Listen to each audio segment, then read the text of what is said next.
Run নিচ্ছেন আশরাফুল, কিন্তু নিলেন। আমি সবসময় একদম ছোটবেলা থেকেই একদম নর্মাল লাইফটা এনজয় করি, চলাফেরা করার চেষ্টা করি। কষ্ট করে আমি ক্রিকেটার হয়েছি, তো ওই কষ্টটা আমি বুঝি। এই সাধারণ মানুষের ভালোবাসার কারণেই কিন্তু আমি একজন মোহাম্মদ আশরাফুল হতে পেরেছি। দর্শক, যে মানুষটির সাথে দাঁড়িয়ে রয়েছি, বাংলা ক্রিকেটের বরপুত্র, cricket legend Mohammad Ashraful. Bangladesh wheel chair cricket অ্যাসোসিয়েশনের আজকে সাদা দল এবং নীল দলের যে প্রীতি ক্রিকেট ম্যাচ উদ্বোধন হতে যাচ্ছে, সেই ম্যাচে তিনি উদ্বোধন করবেন। আশরাফুল ভাই, একটু যদি বলেন, পূর্ব মুহূর্তে উদ্বোধন করতে যাচ্ছেন আজকের এই প্রতিবন্ধীদের ক্রিকেট ম্যাচ। সুবিধা বঞ্চিত মানুষের খেলাতে, আর বিশেষ করে হুইল চেয়ার ক্রিকেট এই প্রথম আমি এসেছি।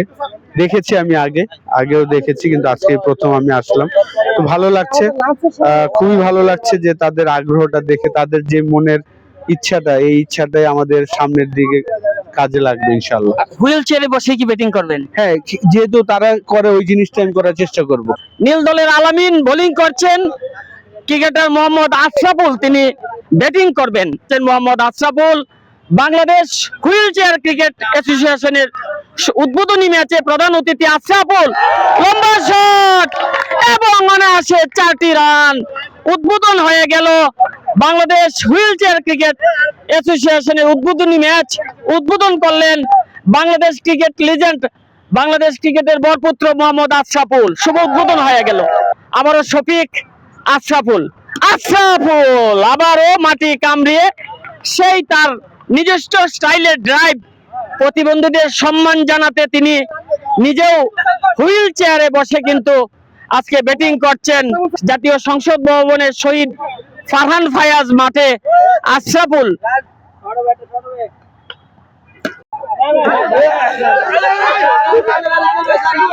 রান নিচ্ছেন। আশরাফুল, অর্থাৎ আপনারা দেখতে পাচ্ছেন তিনি নিজেই একটি দৌড়ে একটি রান কিন্তু নিলেন।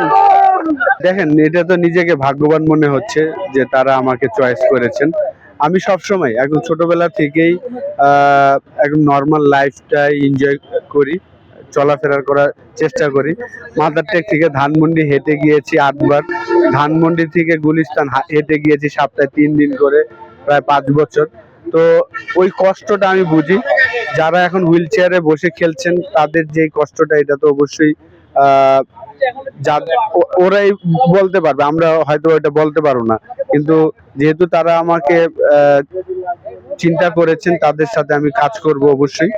ফিউচারে যতগুলো কাজ আছে, আমি যদি ফ্রি থাকি ডেফিনেটলি তাদের সাথে হেল্প করার চেষ্টা করব। বললাম না যে কষ্ট করে আমি ক্রিকেটার হয়েছি, তো ওই কষ্টটা আমি বুঝি। আর এই সাধারণ মানুষের ভালোবাসার কারণেই কিন্তু আমি একজন মোহাম্মদ আশরাফুল হতে পেরেছি। তো সেই জায়গায় আমার কাছে মনে হয় যে আপনার ক্রিকেটের যে কোনো জায়গায় আমাকে যদি কেউ আমন্ত্রণ জানায়, অবশ্যই আমি যাওয়ার চেষ্টা করি। আমি খেলা ছাড়ার পরে আমার ইচ্ছেই ছিল, আমার অনেকগুলো অপশন ছিল যে আমি হয়তো বা প্রফেশন ভাবে নিতে পারতাম, কিন্তু আমি কোচিং লাইনে এসেছি বিকজ আমি যেই জিনিসগুলা পারি নাই, যে জিনিস পেরেছি ওইটা কিন্তু আমি জানি। তো আমি ওইটাই ওদের বোঝানোর চেষ্টা করব এবং তারা যেন ভালো করে। তো সেটা হতে পারে হুইল চেয়ার, সেটা হতে পারে মেয়েদের ক্রিকেট, সেটা হতে পারে ছেলেদের ক্রিকেট, সব জায়গায়